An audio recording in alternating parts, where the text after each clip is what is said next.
নমস্কার, আমি ডাক্তার সরোজ কুমার পণ্ডিত। আজকের আলোচ্য বিষয় হচ্ছে আপনার দোল পূর্ণিমা বা দোলযাত্রা, বসন্ত উৎসব বা হোলি বা ফাগুয়া। দেখেছেন নিশ্চয়ই থাম্বনেলে।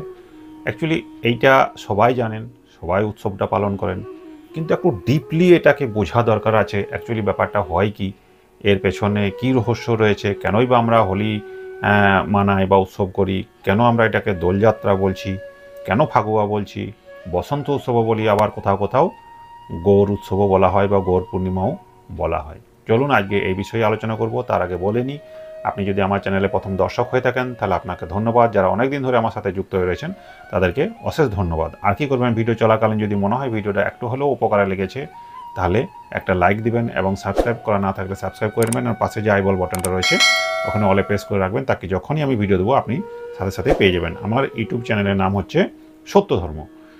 এখানে সত্যর কথাগুলো সম্বন্ধে আলোচনা করা হয় শুধুমাত্র। আমি যেটুকুনি নলেজ অর্জন করেছি সেইটুকু আপনাদের সাথে শেয়ার করি। তার মানে এই নয় যে আপনারা যেটা জানেন সেটা ভুল, সেটাও সঠিক।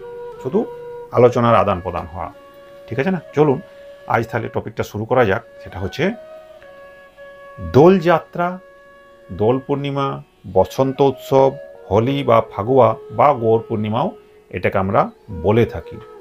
অ্যাকচুয়ালি বলতে গেলে দোল যাত্রা বা দোল উৎসব, বসন্ত উৎসব আর হোলি বা ফাগুয়া এই দুটো ভিন্ন হয় একটু, অর্থাৎ উদ্দেশ্য একই থাকে, কিন্তু মানানোর যে রীতি সেটা একটু আলাদা।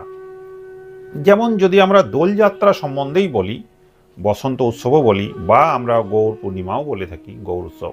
অ্যাকচুয়ালি এইটা হয়েছে কি, আমরা যদি একটুকু এটাকে দেখি, ডিপলি আলোচনা করি, তাহলে আমরা দেখব যে ফাল্গুন মাসের পূর্ণিমা তিথিতে এই উৎসবটা মানানো হয়। তাহলে আমরা দোলযাত্রা কেন বলছি বা দোল উৎসব কেন বলছি?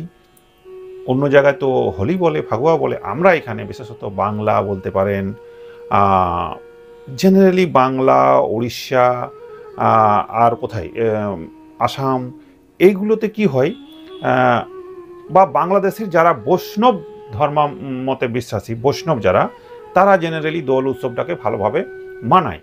কেন?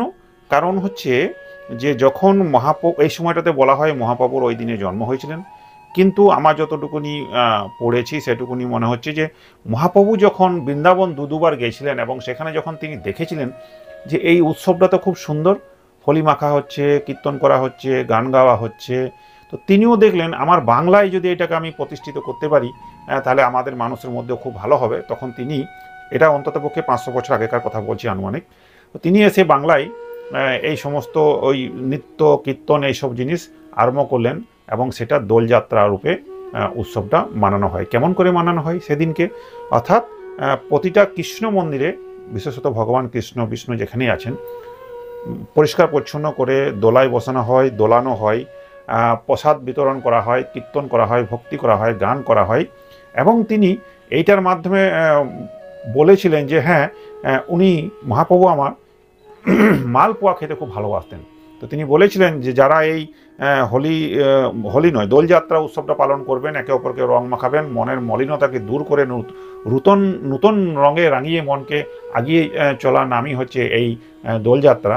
তো যাকে যে রং মাখাবে আনন্দের সহিত তাকে মালপোয়া খাওয়াবেন, অর্থাৎ মালপোয়া খেতে তিনি খুব ভালোবাসতেন। সেই হিসাবে একটা আমাদের বঙ্গে বলতে পারেন যে দোলযাত্রা। আর কি হয়, রাধাকৃষ্ণের আবির খেলার উপর, অর্থাৎ আমাদের ভগবান শ্রীকৃষ্ণ রাধাকে যখন রং মাখাতেন, তো সেই রং মাখার যে লীলা, কীর্তন বলতে পারেন, সেই লীলা যেটা হয়েছিল সেই অনুযায়ী আমাদেরকে এটা একটা ধার্মিক অনুযায়ী এটাকে মানানো হয়। অর্থাৎ দোলযাত্রা, দোলন, এই যে দোলযাত্রা বোঝায় না, দোলযাত্রা মানে ভগবানকে দোলানো হচ্ছে এক জায়গাতে, আর একটা ভগবান কৃষ্ণ রাধাকে হোলি মাখাচ্ছেন, হোলি বলতে এই রং আবির মাখাচ্ছেন, সেই অনুযায়ী আমাদের এখানে দোলযাত্রা। এইগুলো ওই যে বললাম পশ্চিমবঙ্গ, উড়িষ্যা, আসাম, বাংলাদেশ বৈষ্ণব সম্প্রদায়ের মধ্যেই বেশি কিন্তু পাওয়া যায়, তবে ইদানিংকালে আমাদের বাংলায় সবাই এটাকে পালন করে। এইবার যদি আমি চলে আসি হোলি বা বলতে পারেন ফাগুয়া, এটা কি? জেনারেলি এইটা উত্তর ভারত, মানে হচ্ছে আপনার উত্তরপ্রদেশ, বিহার, মহারাষ্ট্র, গুজরাট, এই সমস্ত জায়গাগুলোতে বেশি করে মানানো হয়। এইটার মানানোর একটু আলাদা ব্যাপার আছে। সেটা হচ্ছে ওখানে যেটা মানানো হয় সেটা যেটা ধরা হয় সেটা হচ্ছে যে দুটো ধর্মীয় ব্যাপার আছে। সেটা হচ্ছে এক, যে ভক্ত প্রহ্লাদ এবং হোলিকা একটা গল্প আছে। সেটা হচ্ছে যে যে এই যে হিরণ্যকশ্যপু ছিলেন একটা রাক্ষস, এবং তার একটা বোন সেটা হচ্ছে হোলিকা, তিনি নররাক্ষসী ছিলেন। কিন্তু তার যে ছেলে অর্থাৎ হিরণ্যকশ্যপুর যে ছেলে প্রহ্লাদ, তিনি কিন্তু খুব বিষ্ণু ভক্ত ছিলেন, হরির ভক্ত ছিলেন।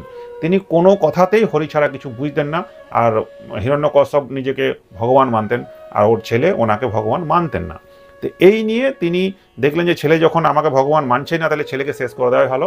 তো অনেক কিছু করেও যখন পারলেন না, তখন ওনার যে বোন, সেই বোন অগ্নিকে বশে করতে পারতেন, অর্থাৎ অগ্নিতে ওর কিছু হতো না, দাহিকা শক্তি ওর অনেক বেশি ছিল। অগ্নি ওকে এই পাওয়া ছিল, আশীর্বাদ পাওয়া ছিল যে অগ্নি ওকে দাহ করতে পারবে না। তো বুদ্ধি করে কি করলেন, যে প্রহ্লাদকে বললেন তুই এক কাজ কর, ভুলিয়ে তোর কলে বসা, আগুন জ্বালিয়ে দেবো, নিয়ে প্রহ্লাদ পুড়ে যাবে, তাহলে শেষ হয়ে যাবে। অনেক কিছুতে পারলাম না, তো অনেক বড় গল্প ছোট করে বললাম। কিন্তু হলো কি, উনি ওই আগুনে বসেই প্রহ্লাদ ওইটুকুনি বয়সেই শুধুমাত্র বিষ্ণুর নাম নিতে আরম্ভ করলেন।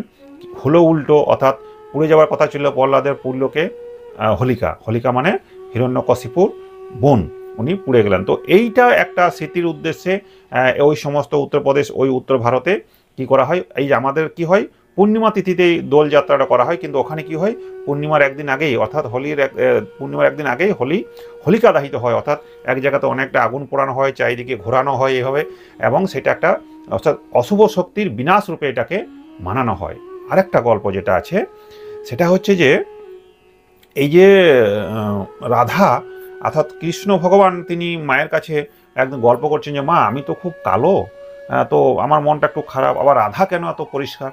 তো আমাদের মধ্যে একটা কেমন ভাব হয়ে যায়, রাধা আমাকে চিড়ায়, তুই কালো আমি সাদা, এই যে ব্যাপারগুলো আছে, তা কি করা যায়, এটাকে তো খুব খারাপ লাগছে। তখন মা বলেছিলেন যে না দেখ, এক কাজ করতে পারিস, এক কাজ কর, তোর মতো রং লাগিয়ে দে রাধাকে, তাহলে দেখবি দুজনকার রঙের আর ডিফারেন্স থাকবে না, অর্থাৎ পার্থক্য থাকবে না, দুজনে এক হয়ে যাবে, বুঝতেই পারবি না কে কোন রঙের। তো এইভাবে সেই জন্য ভগবান কৃষ্ণ রাধাকে রং লাগিয়ে দিয়েছিলেন। সেই উদ্দেশ্যে, শুভ শক্তির উদ্দেশ্যে সেখানে ওই হোলি প্রচলিত হয়ে আসছে আজকাল।